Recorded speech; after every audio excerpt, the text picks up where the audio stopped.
복운의 달, 또 5월 달은 가정의 달 지나게 됩니다. 어떻게 보면 가정이 좀 더 큰 게 나라겠죠.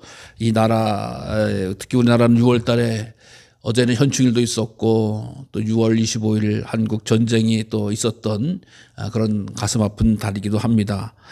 그러면서도 이렇게 불과 수십 년 전에 그 큰 전쟁을 치르면서 정말 세계 최대의 가난한 나라 중에 하나고 못 배운 나라 중에 하나였다가 100여 년 만에 이렇게 나라가 선진국으로 또 많은 세계 사람들이 와보고 싶은 나라로 변화된 것은 다 이유가 있죠. 그 어떻게 된 거죠? 물론 하나님의 은혜지만 또 나라와 민족을 위해서 헌신한, 그래서 경제적으로도 그렇고 정치적으로도 그렇고 자유와 민주주의를 위해서 피땀 흘리고 또 이렇게 경제를 위해서 땀 흘렸던 그 선조 세대에 또 이 자리에 계신 분들이 땀 흘린 역사가 있기 때문에 가능하다 생각합니다. 또 우리가 삶의 시대에 우리에게 주어진 일 최선을 다하면 또 우리 귀한 자손들에게 더 좋은 나라, 건강한 나라, 복된 나라를 전해줄 수 있으라고 믿고 또 우리는 맡은 자에서 최선을 다해야 될 줄로 믿습니다. 또 우리 감리교회적으로도 오늘은 평신도 주일입니다. 이게 잘못된 생각을 하게 되면 교회 목사님들만 혹은 뭐 장로님들만 교회 주인인 것 같이 이야기하지만 사실은 어떻게 보면 이 한국 교회도 이렇게 부흥성장 발전하면서 우리들의 역할이 중요하다라고 해서 평신도로 봉사하고 섬기는 일, 그래서 교사로 성가대로 또 여러 가지 차량 또 여선교회 또 교회 또 정리하면서 보이지 않는 곳에서 땀 흘리는 성도들의 아름다운 믿음의 역사도 귀한다라고 하는 것을 인정하고 또 함께 나누고자 해서 평신도 주일이라고 하는 것을 보게 됩니다. 그래서 교회가 이만큼 된 것은 하나님의 은혜 가운데서 또 사랑하는 평신도들의 헌신과 또 믿음의 기도 가운데서 있어졌다라고 하는 겁니다. 언제 우리가 번듯하고 든든해서 나라가 좋아진 것도 아니고 또 교회에도 또 성도들이 많아서 교회진 것도 아니고 정말 작은 작은 가운데서 출발했지만 믿음 가운데서 교회와 나라 민족이 든든하게 세워졌던 것은 하나님의 축복 가운데 있었던 것입니다. 오늘 특별히 로마서 4장 아브라함에 관한 이야기들을 많이 합니다. 사실 아브라함도 위대한 인물이 아니었어요. 왕이 아니었고 권세자도 아니었습니다. 그렇지만 평범한 한 사람이었고 또 연세 드신 어른이었습니다. 75세에 부르심을 받았다라고 하는, 또 그 다음에 100세의 아들을 낳았다라고 하는, 그래서 부족하지만 연약하지만 좀 빚도 없는 그런 분이지만 믿음으로 살아갈 때에 하나님께서 존귀하게 믿음의 조상으로 세워주셨다라고 한 사실을 말씀해 주고 있습니다. 그래서 오늘도 우리가 살아가는 동안에 믿음을 가지고 믿음의 능력을 가지고 살아가야 될 줄로 믿으시길 바랍니다. 우리가 살아가는 현실과 또 우리의 물리적인 또 몸과 건강의 상태는 연약해질 수밖에 없고 부족해질 수밖에 없지만 믿음으로 살아가는 자들은 어떻게 살아가는지라고 하는 것을 우리에게 꼭 기억하면서 은혜 받는 시간이 되시기를 바랍니다. 사람들을 살아가면서 사람들과 약속을 할 때에 조건을 걸어야지 약속이 됩니다. 이거 해주면 뭐 할게. 네가 나한테 담보를 대주면 내가 돈을 꿔줄게 라고 하는 식으로, 또 내가 만약에 건강이 있으면 뭘 시작해야지 라고 하면서 여러 가지 이 가능성이 보여야지 계획을 세우게 됩니다. 사람은 그렇게 할 수밖에 없어요. 그러나 하나님은 다르게 시작을 하십니다. 오늘 본문에처럼 보면 아브라함이나 후손에게 상속자가 되리라고 하신 언약은 율법으로 말미암은 것이 아니요 오직 믿음의 의로 말미암은 것이다 라고 하는 거예요. 여기서 하나님께서는 아브라함에게 약속하신 것은 아브라함의 자격 때문이 아니다라고 하는, 특별히 하나님께서 먼저 약속을 해 주시고 그 약속을 아브라함은 믿었다라고 하는 이야기를 하는 겁니다. 창세기 12장을 보면 하나님께서 아브라함 부를 때에 내가 너로 큰 민족을 이루게 하리라 라고 하는 약속을 해 주셨어요. 민족을 이루게 하리라라고 하는 것은 아브라함의 자손들, 특히 아들의 역사를 통해서 이뤄가는 것을 말하는 것인데 아브라함에게는 아들, 아니 딸도 없었습니다. 그런데 하나님께서 그 말씀을 해주시고 밤하늘의 별을 보여주면서 내 자손도 이렇게 되리라. 여러분, 우리가 요즘 별 보기 힘든 세상이지만 옛날에 별 볼 때 그 별들이 얼마나 많았습니까? 정말 흔히 하는 말로 쏟아질 듯이 많은 그런 별들이 지금 보이지 않습니다. 그러나 이 당시에는 깜깜한 거예요. 깜깜한. 근데 그 수없이 많은 별들을 보면서도 이렇게 자손이 되게 하리라 라고 하는 상상할 수 없는 말씀을 해 주셨습니다. 즉 우리 하나님께서는 결과를 보고 약속하시는 분이 아니라 약속을 하신 다음에 그 결과를 만들어 가시는 하나님이시다라고 하는 것이죠. 사람은 현재를 보고 판단을 하고 하나님은 미래를 보면서 말씀을 해 주십니다. 사람은 조건을 봅니다마는 하나님은 가능성을 가지고 일하고 계시다라고 하는 겁니다. 그래서 오늘 우리도 믿음은 내 조건을 바라보는 것이 아니라 하나님의 약속을 바라보는, 그래서 그 믿음의 사람은 약속을 바라보는 사람들이라고 하는 것입니다. 그런데 그 하나님이 어떤 하나님이신가라고 하는 것을 먼저 소개하면 17절에 보면 없는 것을 있는 것으로 부르시는 하나님이라고 하는 말입니다. 이것을 원문에 가깝게 해석을 해보니까 그렇더라고요. 존재하지 않는 것을 존재하는 것처럼 부르시는 하나님이라는 뜻이네요. 없는 것을 있는 것으로 부르시는 하나님이 존재하지 않는 것을 존재하는 것처럼 부르시는 하나님이시다. 여러분 이 말씀 뭐냐? 어려운 말씀이 아니에요. 하나님이 태초에 천지를 창조하실 때 창세기 1장에서 빛이 어떻게 해라? 있으라라고 해서 부르셨어요. 말씀하셨어요. 그때 어떻게 생겼다? 빛이 되었다라고 하는 거예요. 빛이 있었다라는 것. 그러니까 없었던 존재, 빛이라고 하는 것을 말씀으로 빛이 있으라라고 하는 건 빛이 존재가 되어졌다라고 하는 그런 말씀을 하시는 거예요. 그러니까 하나님께서는 이 없었던 것을 만드는 창조의 능력에 가신 하나님. 그래서 하나님께서 빛이 있으라고 한 빛이 있었던 것처럼 아브라함에게는 자식이 없었습니다. 그러나 아브라함을 열국의 아버지다, 만민의 아버지다라고 부르셨다라고 하는 거예요. 아직 이루어지지 않았는데 그렇게 부르신 겁니다. 왜요? 이것은 하나님의 말씀은 예측이나 예언이 아니라 창조이기 때문에, 말씀은 창조의 능력이기 때문이라고 하는 겁니다. 그래서 하나님은 현실을 보면서 이름을 부르시는 것이 아니라 미래를 보면서 이름을 부르시는 그런 하나님이시라고 하는 거예요. 사람은 끝났다고 이야기할 줄 하나님이 시작이 될 수가 있는 거기 때문에 그 미래를, 우리들의 미래를 보면서 부르시는 하나님, 믿음으로 응답하시고 사랑으로 순종할 수 있는 우리 성도님들 되시기를 바랍니다. 여러분, 우리가 믿음을 이야기할 때 착각하는 게 있어요. 그것이 뭐냐? 믿음은 현실을 무시하는 게 믿음이다라고 생각을 할 때가 있다는 거예요. 이게 무슨 얘기냐? 어려움이 분명히 어려운데 어렵지 않은 척을 하는 거예요. 예. 아유, 어렵다라고 하면 믿음 있는 사람이 저렇게 어려워서 돼? 이런 얘기를 무서워하는 거예요, 사람들이. 또 아픈데도 아픈 척을 하지 않는 거예요. 왜 그러냐? 아, 믿음의 사람이 아파? 그래가지고 어떻게 되겠어? 혼나는 거 아니야? 이렇게 생각을 하는 거예요.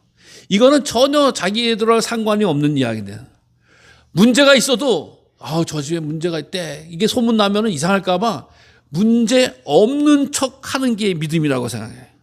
그럼 믿음은 그것이 아니라고 하는 거예요.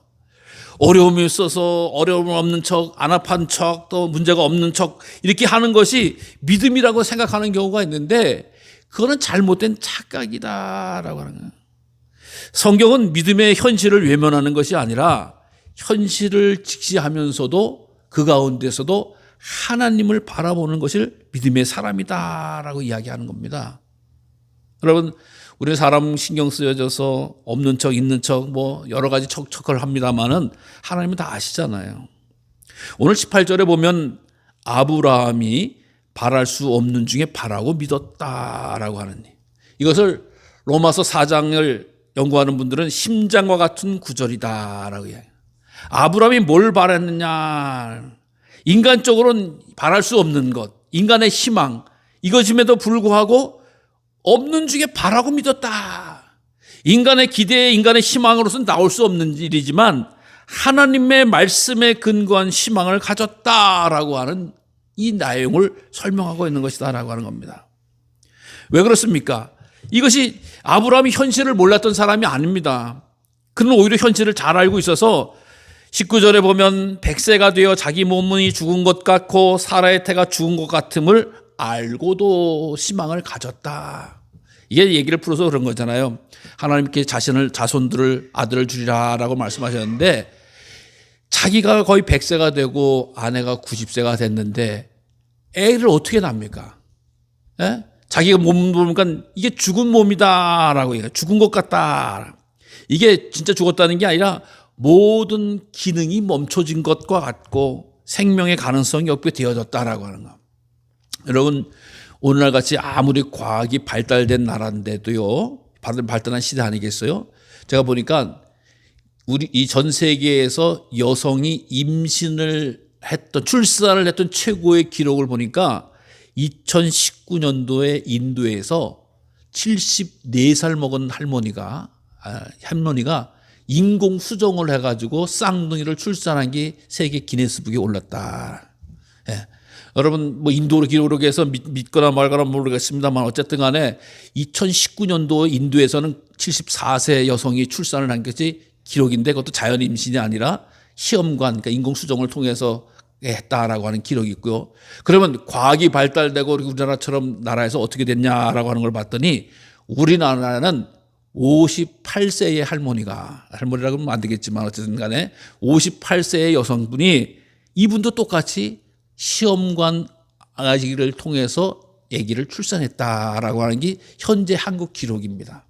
여러분, 지금 뭐 달나라를 가니 별나라를 가니 뭐 컴퓨터를 만드니 뭐 AI가 뭐 많으니 뭐 로봇가 돌아다닌다라고 해도 아기 낳는데 지금 우리나라 같은 경우 58세인 전 세계적으로도 74세밖에 안 되는데, 사라 같은 경우는 그 수천 년 전에 90세예요. 영양 상태로 보나 뭘로 보나 도저히 있을 수 없는, 즉 죽어 있는 상태에서도 불구하고 아브라함은 믿음을 가졌는데 자기 몸과 아내의 몸을 본 것이 아니라 하나님의 약속을 믿었다라고 하는 겁니다. 여러분, 믿음은 현실보다도 더 위대하신 하나님을 바라보는 것입니다. 믿음은 현실을 무시하는 것이 아니라 하나님을 크게 보고 하나님을 믿는 거예요. 문제를 부정하는 것이 믿음이 아닙니다. 문제보다 더 크신 하나님이 계심을 믿는 거예요. 절망을 모른 척하는 것이 아니라 절망 가운데에서도 역사하실 하나님을 신뢰하는 것이 믿음이다라고 하는 것입니다. 그러니까 자기 몸을 보면 날마다 늙어져 가고 힘들어. 우리가 하는 얘기가 있잖아요. 아이고, 해년마다 내 몸이 몸 같지 않아. 아이고, 해년마다 달라지는 것도 몸 같지 않지만 나는 날마다 달라져. 이런 분도 있잖아요. 예. 나이가 들면서 날마다 몸이 몸 같지 않다, 옛날 몸 같지 않다라고 하는 건 아니겠어요? 그러나 하나님의 신실한 약속은 보이지 않는 가운데서 크게 역사하고 계셨습니다. 여러분, 이 세계 역사를 봐도 그래요. 우리 기독교를 가장 핍박했던 공산당, 중국에서도 공산당이 정권을 잡고 나서 수없이 많은 선교사님들이 쫓겨났죠. 지금도 뭐 좋게 이렇게 편하게 선교할 수 있는 건 아닙니다만은 어쨌든 그 당시에 모든 교회 문을 닫고 선교사를 쫓아내고 교회 지도자를 핍박하면서 많은 사람들은 그렇게 이야기했어요. 어떻게? 야, 중국의 기독교회가 끝났구나. 교회가 끝났구나. 라고 하면서 그래서 많이 적발되고 뭐 여러 안 좋은 소식을 많이 들었습니다. 그러나 개방됐을 때 어떻게 됐죠? 결국에는 이 중국의 그 보이지 못해서 사라진 것이 아니라 보이지 않는 곳에서 하나님을 믿는 성도들이 이어져 가고 있었다라고 하는 겁니다. 여러분, 그 지속하다라고 한 저 북녘의 땅도 보세요. 북한의 지하교회를 이야기하잖아요. 우리가 얼마 전에 지난 봄에 북한 영화 봤잖아요. 신의 악단이라고 한 영화 봤잖아요. 그것이 허무맹랑한 그 내용이 아니잖아요. 실질적으로 북한 교회의 순교자들을 통해서 믿음의 성도들을 통해서 아무리 그렇게 잡아틀고 정말 인간들을 로마 시대보다 더 힘들게 한다라고 하면 북한에서도 지하교회는 퍼져나가고 있는 거예요. 사랑하는 성도님들, 우리 교회는요, 하나님이 거두지 않으시면, 촛대를 옮기지 않으시면 어디든지 교회는 생명을 가지고 부흥하고 전도하면서 살아가는 줄로 믿으시기 바랍니다. 교회를 뭐 핍박하는 정권이 들어서든 어떠든 전혀 상관하지 마시기 바랍니다. 하나님의 역사는 펼쳐져 나가는다라고 하는 것이 역사지, 그 누구의 핍박에 의해서 교회는 사라진 역사가 없습니다. 로마 시대 또 수백 년 동안 억압과 착주 가운데서도 로마 교회가 결국은 로마를 삼켜버리고 기독교 제국을 만드는 그런 하나님의 역사를 보여줬다라고 하는 거예요. 이게 결국 뭐예요? 사람의 눈으로 판단으로가 현실로가 아니라 하나님의 역사로 세상은 움직여가고 역사는 주관되어져 가고 있다라고 하는 겁니다. 그래서 믿음을 주께 돌리는 것 얼마나 귀하고 복된 일이라고 하는 것입니다.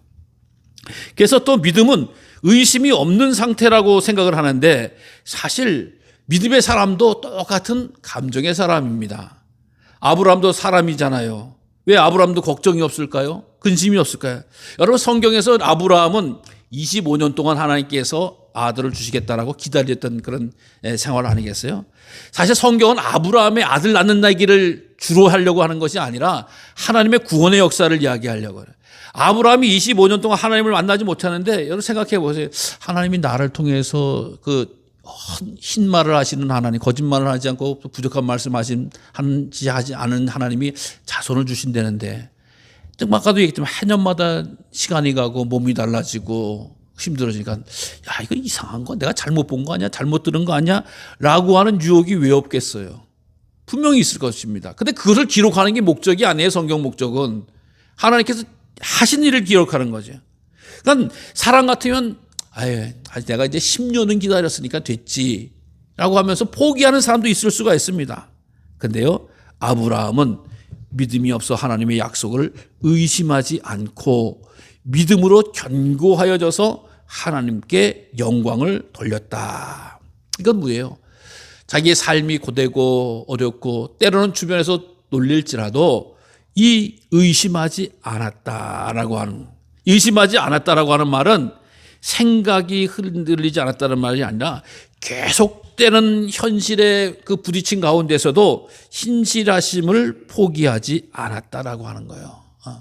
여러분 우리가 믿음을 가진 사람들이 살아가는 동안에 뭐 특별히 보호받는 것 같고 우대받는 것 같고 무슨 뭐 하는 것 같지만 그렇지 않은 경우도 많이 있잖아요. 내가 믿음을 지켰는데 왜 내가 이런 어려움을 겪고 왜 곤란함을 겪고 왜 이렇게 어려움 힘든 일이 만나는 거야 라고 이야기할 수 있지만 믿음의 사람은 어떤 거예요? 그 순간에도 하나님을 포기하지 않았다라고 하는 거예요. 믿음의 시선은 하나님을 놓치지 않았다라고 하는 거예요. 그래서 다시금 일어나는 이런 일이 있다라고 하는 거예요. 여러분 그래서 젊을 때는 일하는 믿음이 필요하지만 또 앞으로 날려가는 믿음도 필요하지만 이제 점점 신앙생활을 오래 하면서 깨닫게 되는 게 뭐예요? 아, 믿음은 기다리는 것이구나 라고 하는 것을 깨닫는 순간이 오지 않습니까? 왜요? 내가 기도하지만 기도가 바로 응답이 되지 않지만 이 기도는 하나님이 분명히 들으셔. 그리고 하나님께서 때가 되시면 역사하실 거야 라고 하는 것으로 인정하게 됩니다. 그래서 내가는 급하고 중요한 것 같은데 하나님은 내가 기도하게끔 하시는 것을 보면 그 기도가 하나님의 시간에 하나님의 때에 의해서 역사하실 거야 라고 하는 거예요. 여러분 그래서 우리 수없이 많은 성도들이 자녀들을 위해서 눈물 흘려 기도하고 교회를 위해서 끊임없이 기도하고 때로는 나라와 민족을 위해서 세계 역사를 위해서 기도하면서 왜 안 들어줬어요? 라고 이야기하지 않습니다. 기도하는 사람은 어떻게 돼요? 하나님의 때에 이루어진 줄로 믿습니다. 이것을 알아가고 믿어지는 게 그래서 성숙한 신앙인이 되는 거예요. 초보자의 신앙인 같은 경우는 때로는 하나님께서 급하니까 자판기처럼 기도하면 주세요 딸랑딸랑 이렇게 떨어지는 그런 걸로 있지만 하나님을 앞서가는 사람은 아무도 없는 거예요. 하나님이 기회가 되고 시간이 되어지면 다 이루어주신다라고 하는 겁니다. 아브라함이 25년 기다렸다 그랬죠. 요셉은 어떻게 기다렸어요? 한 13년을 기다렸다고 하는 거예요. 그냥 끊임없이 바닥으로 떨어져서 감옥까지 가서 뒹굴르다가 그 감옥에서 총리가 될 줄 누가 알았습니까? 하나님 그렇게 일을 하셨잖아요. 모세 같은 경우도 그 높고 좋은 안락한 왕궁에서 쫓겨나서 짐승처럼 40년을 살았어요. 40년. 40년 살면 거의 짐승과 같이 수준으로 그 광야에서 돌아다녔지만 하나님께서 그를 들어서서 다시 왕궁에 가가지고 하나님의 일을 선포하는 사람으로 쓰임받았다라고 하는 거 아니겠습니까?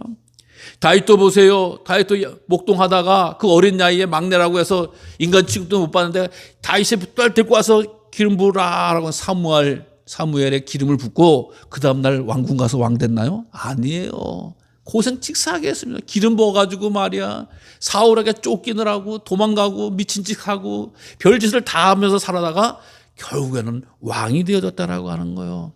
예수님도 성령을 보내주리라 라고 하는 이 말씀을 듣고 제자들도 그럼 금방 오시는 줄 알았더니 끊임없이 모여서 열심으로 기도할 때에 성령이 임하여졌다라고 하는 사실을 말씀해 주고 있는 거 아니겠습니까? 어디 우리가 손 내민다고 하나님이 탁탁 잡아주고 붙잡아 주신다고 그렇습니까? 말씀을 통해서 믿음으로 기다리는.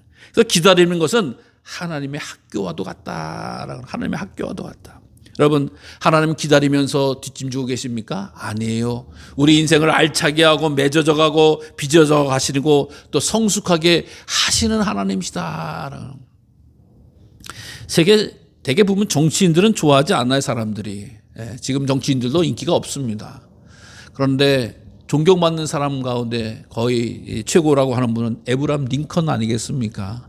링컨이라고 하는 대통령이 노예 해방을 해서 멋있게 지금 보여주고 우리에게 알려주고 있지만 사실 링컨의 삶은 녹록지 않았다라고 하는 거예요. 선거에 나가면 나가는 족족 패배했어요. 여러분, 한국에서도 선거 떨어지면 비참하지만 미국에서도 떨어지면 비참한 거예요. 또 벌리는 사업도 그렇게 실패를 많이 하는 거예요. 예. 그러면서 사랑하는 사람도 먼저 죽기도 하고 또 그게 얼마나 충격이 되니 정신적으로도 공황이 와서 얼마나 힘들었는지 알 수가 없습니다. 그러나 하나님 그를 내버려 두시지 않고 믿음을 지키고 하나님을 바라보면서 살아갈 때에 대통령으로서 통치하게 하시고 지금 정말 우리가 뭐 얼굴을 봤습니까? 뭐 어떻게 했습니까? 근데도 그 아브라함 링컨의 사상과 그 정치가 너무 멋있었다라고 해서 세계 많은 사람들이 존경하고 많은 사람들이 위인으로 기억하는 거 아니겠습니까? 아브라함이 위대했어요? 아닙니다. 아브라함을 사용하신 하나님이 위대하셔서라고 하는 것입니다. 사랑하는 성도 여러분, 우리도 우리 삶을 돌이켜보면 이해되지 않는 기다림의 시간이 있는 거예요. 왜 그때 병이 걸려가지고 왜 이렇게 아파가지고 힘들었는지, 또 왜 이렇게 사업이 그때 곤란하고 어려웠는지, 아니면 그때 왜 이렇게 나를 힘들게 하는 사람이 옆에서 나를 가시과 같이 나를 찌르고 꺾고 곤란하게 했는지 알 수가 없었어요. 이해가 할 수가 없었어요. 아니, 아직도 이해를 못할 수도 있습니다. 그러나 하나님께서는 한 번의 실수도 하지 않으신 하나님께서 나에게 주시는 모든 것은 견딜만하고 복된 것이라고 하는 사실을 믿고 의지해야 된다라고 하는 거예요. 그래서 사도 바울은 믿음을 이렇게 표현합니다. 약속하신 그것을 또한 능히 이루실 줄 확신하였다. 확신했다라고 하는 말은 무엇이 가득 채워질 줄 알았다. 이제 하나님께서 붓기를 뭔가 잔에다 뭔가 붓기 시작하면 거기 가득 차면서 이제 이루어질 줄 알았다라고 하는 거야. 여러분, 믿음의 사람은 그래서 이 기다릴 줄 알고 확신을 갖는 것이 얼마나 귀한인지 알 수가 없어요. 부모님이 말씀하신 것을 자녀가 확신하듯이 위대하신 하나님이 말씀하신 것을 이 간직해야 된다라고 하는 거야. 여러분, 아브라함의 믿음이 위대했던 이유는 믿음이 크기 때문이 아닙니다. 믿음의 대상이시 되신 하나님 앞에 눈과 마음을 돌이키지 않고 하나님을 바라보았기 때문이라고 하는 것입니다. 여러분, 우리는 종종 나의 믿음이 어떻고 저쩌고 해서 낙심을 할 때가 있어요. 난 믿음이 약한 것 같아. 나는 믿음이 작은 것 같아. 그래서 왜 그러냐면 기도도 못해, 무슨 주일도 못해, 확신도 없어, 뭐 전도도 못해 이러면서 자꾸 믿음에 대해서 자기 자신이 평가를 내리는 거예요. 그러니까 마이너스 점수가 되는 거예요. 그러나 중요한 것은 믿음의 크기가 아니라 믿음의 대상인 하나님을 바라보는 거예요. 하나님 뭐라 했어요? 겨자씨만한 믿음을 가지고도 사용하신다라고 하는 겨자씨. 여러분, 겨자씨가 맨눈으로 보기도 힘들 정도로 작은 씨잖아요. 씨앗이잖아요. 근데 그만한 믿음이라도 있으면 하나님께 손에 쥐어지면 하나님이 숲을 이룬다라고 하는 말씀을 하셨다라고 하는 거야. 그래서 믿음의 양이 아니라 믿음의 대상인 여호와 하나님을 온전히 바라보는 우리 성도님들 되시기 바랍니다. 여러분, 믿음의 사람은 결국 하나님께 영광을 돌리잖아요. 그래서 믿음의 사람이 쓰는 말은 달라요. 어떻게 달라요? 내가 잘해서요 이렇게 얘기하지 않습니다. 하나님이 하셨습니다 라고 표현을 합니다. 하나님이 하셨습니다. 또 내 능력입니다, 무슨 능력입니다 라고 이야기 안 하고 하나님의 은혜였습니다 라고 고백을 합니다. 내 힘이 아닙니다, 하나님의 능력이었습니다. 그래서 믿음의 결론은 하나님 앞에 영광을 돌리는 생활을 하는 거예요. 영광을 돌리는. 여러분, 꼭 기억하시기 바랍니다. 여기까지 인도하신 분이 우리 살아계신 하나님이십니다. 지금도 날 위해서 일하고 계신 분이 살아계신 하나님이십니다. 앞으로 내 인생에도 하나님께서 이루어 가실 계획이 있는 줄로 믿습니다. 이 믿음을 가지시기를 바랍니다. 여러분, 로마서 4장은 계속해서 이야기합니다. 아브라함의 이야기였습니다. 아브라함의 믿음이었습니다. 그러나 아브라함의 이야기에 대해서 끝나는 것이 아니라 사실 바울은 로마 교회에게 아브라함에 대해서 이야기를 잘 하면서 예수 그리스도를 드러내고 싶었던 겁니다. 왜요? 죽은 자를 살리시고 없는 것을 있게 하시는 하나님. 이 하나님께서 바로 예수 그리스도를 이 땅에 보내주셨다라고 하는 것을 보게 됩니다. 이삭은 단순한 아들이 아니잖아요. 죽음의 자리에서 태어난 생명의 증거 아니겠습니까? 그러나 이삭의 탄생보다 더 놀랍고 큰 일이 있는데, 기적이 있는데, 그것은 바로 예수 그리스도의 부활이다라고 하는 것을 말하고자 하셨던 겁니다. 아브라함 몸은 죽은 것 같았죠. 그러나 예수님은 실제로 죽으셨습니다. 아브라함 몸은 노쇠했지만 예수님은 십자가에서 숨을 거두셨죠. 아브라함에게는 불가능한 일이었습니다만 예수님께서는 완전한 죽음으로 가셨답니다. 그래서 장례도 끝나고 그 빈 무덤도 지키는 로마 병사가 지켰습니다. 모든 것이 끝났습니다. 예수님과 함께했던 제자들도 포기하고 고향 앞으로 가 하면서 돌아가는 그런 길이었던 것입니다. 그러나 하나님은 죽음으로 끝내지 않으셨죠. 어떻게 해요? 4일 만에 부활시키셨습니다. 예수님을 다시 살리셨다라고 하는 겁니다. 즉 믿는 하나님은 죽음마저도 생명으로 바꾸시는 하나님이시다라고 하는 것을 말씀해 주고 있는 거예요. 여러분, 절망 가운데 있으면 소망으로 바꾸시는 하나님을 찾으시기 바랍니다. 그 하나님을 만나시기를 바랍니다. 하나님께서 우리에게 귀한 소망과 생명을 허락해 주시는 줄로 믿으시길 바랍니다. 25절에 결론적으로 이야기하잖아요. 예수는 우리가 범죄한 것 때문에 내줌이 되고 또 우리를 의롭다 하시기 위해 살아나셨느니라. 즉 예수님이 십자가에 달린 건 다른 게 아니야. 우리의 죄 때문에. 그러나 예수님께 부활하신 것은 우리를 의롭다 하시기 위함이기 때문에 라고 이야기하는 거야. 십자가에서 죄악이 해결되면 부활의 과정으로 부활의 은혜를 누리게 되어졌다라고 하는, 그래서 영원한 생명을 누리게 되어졌다라고 하는 것입니다. 사랑하는 성도 여러분, 우리의 믿음의 최종의 근거는 바로 아브라함도 아니고 경험도 아니고 또 우리의 감정도 아닙니다. 부활하신 예수 그리스도인 줄로 믿습니다. 우리가 인생을 살아가는 동안에 점점 소망이 없는 것 같아요. 건강도 재물도 자녀도 떠나가는 것 같고 힘드는 것 같습니다. 그러나 예수님이 우리들의 희망입니다. 부활입니다. 생명입니다. 그 하나님의 손에 붙잡힌 바 된 자는 죽은 자도 살리는 은혜를 누리게 되어진다는 사실을 기억하시기 바랍니다. 생각해 보세요. 가을을 향해서 겨울을 향해서 이 자연명이 다 떨고 튀어요. 나무도 낙엽도 다 떨어지고 꽃도 떨어지고 볼 것이 다 죽은 것 같은 세상이었습니다. 그러나 어떻게 되죠? 봄이 되니까 이렇게 다 솟아나는 거, 생기가 돋는 거예요. 푸릇푸릇해지는 거예요. 산도 다 가리고 채워진다라고 하는 겁니다. 더 크고 아름다운 열매로 준비하시고 생명으로 채워주신다라고 하는 거예요. 우리가 주 예수님과 같이 살아갈다고 할 때는 세상에서 다 벗겨놓고 내려놓는 것 같지만 하나님의 나라에서는 풍성한 새 생명으로 거룩한 능력으로 채움받게 되어진다는 사실을 믿으시기를 바랍니다. 이 일을 하시는 분은 하나님이시는 거예요. 그 하나님만을 바라보라고 하는 겁니다. 그 하나님만을 의지하라고 하는 겁니다. 그 하나님 앞에 내 마음을 두라고 하는 겁니다. 그 하나님 앞에 흔들림 없이 붙잡으라고 한 말이기를 기억하시기를 바랍니다.